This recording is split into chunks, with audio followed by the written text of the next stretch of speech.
Hi everyone, welcome back to the channel. I hope you're well.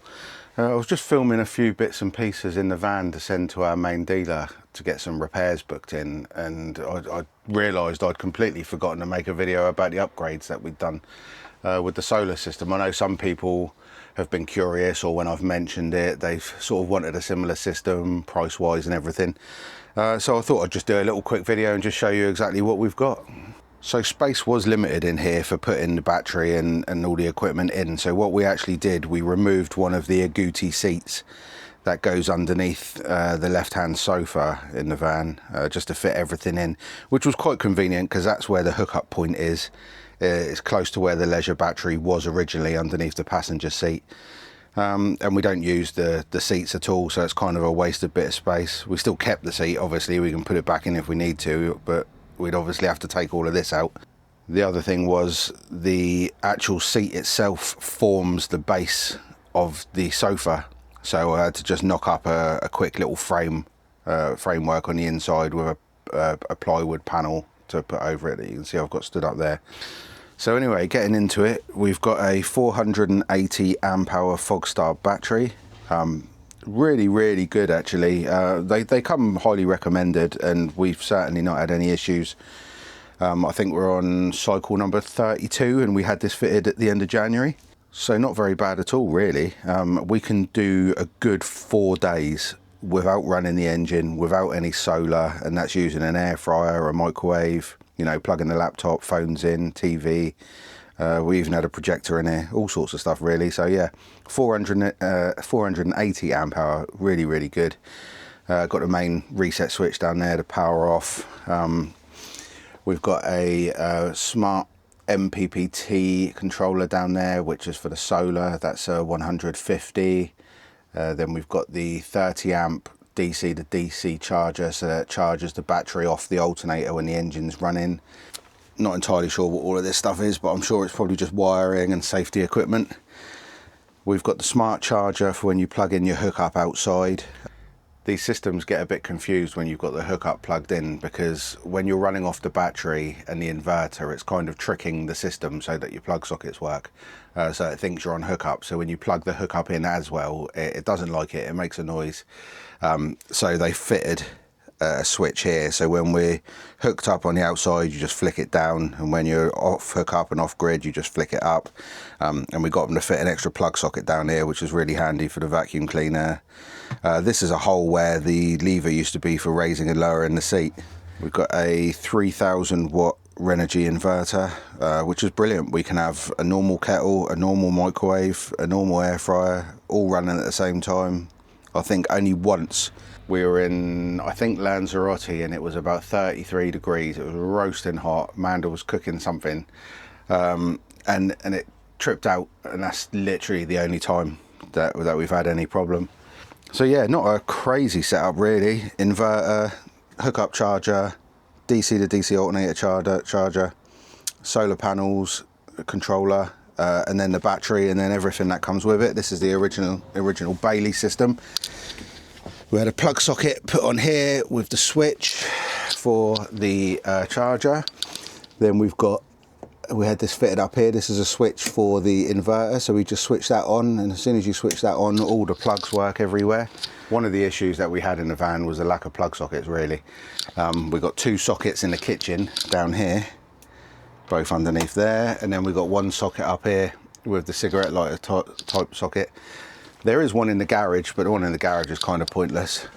So we've had one put down here as well, so we can plug in the microwave, the toaster, the air fryer into that one down there. Then we've got a couple here, 3rd one up there, and then one down there, plus the one in the garage. So we've got 5 in here and 1 in the garage, so we've got 6 in total. So up on the roof we've got these 3 solar panels that were fitted in parallel, and then as standard with Bailey, you got this flexible 200 watt solar panel, which the guys that did our system told me it is absolutely rubbish, but we're going to use it till it breaks, and then we'll replace it with one of the systems that we've got on the front. So in total we've got 750 watts of solar, 480 amp hour battery, we've got the Mppt charge controller, we've got the DC to DC charger from the alternator, we've got the smart charger from the 240 volt hookup, then we've got a 3000 watt inverter, 3 solar panels in series on the top. We had 2 plug sockets added, a switch for the hookup charger, and also a switch for the inverter. So we've had all that done with the energy side of things, and then we've also had a refillable gas flow system fitted, which I'll show you now. So in the normal gas locker, we've got a gas flow refillable bottle here. It does have a gauge on the top, which seems to be quite accurate actually. You just turn it on, turn it off like you would a normal gas bottle. We had that fitted. It's not too bad. We had the option of having 2 or 1. We chose 1, but I'm going to get them to fit another one actually. They left the thing so that you can attach a second one, because to be honest, 1's not really enough. We can go about 5 days off grid if we're using the heating, which isn't really long enough. We want to double that. So what they actually did also, they fitted the filler valve down here. So some garages that you go to, they're a bit funny about you filling up refillable gas bottles, and they only allow you to fill LPG if it's for the vehicle's propulsion system. And where it's down in the bumper like that, at some places, especially the European ones, they don't realise you're filling up gas bottles. So I've got a whole host of valves up here. For example, when we're in Spain, we use this one. We just screw it in and fill up nice and easy. Yeah, and that's it. That's the whole system.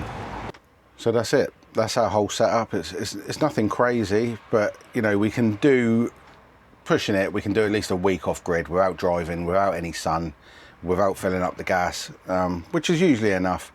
All you do with the refillable gas bottles is you just top them up when you find somewhere that's got LPG, so it's pretty easy, pretty straightforward. They're very cheap as well. I mean, you think to switch out a 6 kilogram bottle, you're talking 40-50 quid now. I can fill that up even in England, fill it from empty to full for about £8. It's absolute bargain. It's way cheaper. It'll pay for itself in no time. But we are going to get a second bottle fitted. But anyway, that entire system, that's all of the solar, everything fitted, the gas flow system, everything, it came to £4,598, which I don't think is bad. I mean, to be honest, we filled the gas bottle up about 12 times. So if you think we're saving £30 every time, that's not bad. What's that? I mean, 3 12s, 24, 30, 360 quid. So we saved £360 already. Yeah, definitely worth it. And the solar and everything was a game changer, not having to hook up. Especially when you go to sites in the UK now, some sites they're charging £45-50 for an electric hookup pitch, which is mental. Compared to Europe anyway. So we can go and, you know, get a grass non-electric pitch for like 20-25 quid. So you're saving £20-25 straight away every time there as well. So definitely worth it. And also when you're on hookup, if you put the kettle, the microwave and the air fryer all on at the same time, you'll most likely trip the 16 amp electrics.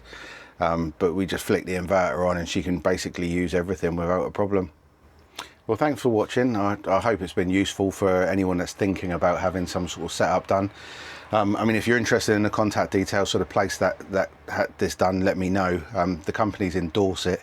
I think it's Sturminster Newton or Sturminster Marshall. I can't remember the exact area, but they're called Solar Solutions. And there's a guy called Wes. Really good. Know exactly what they're talking about. No messing around. Get the job done. They had a quick turnaround. Didn't take long to get it in. So highly recommended. And yeah, thanks for watching, and we'll see you soon.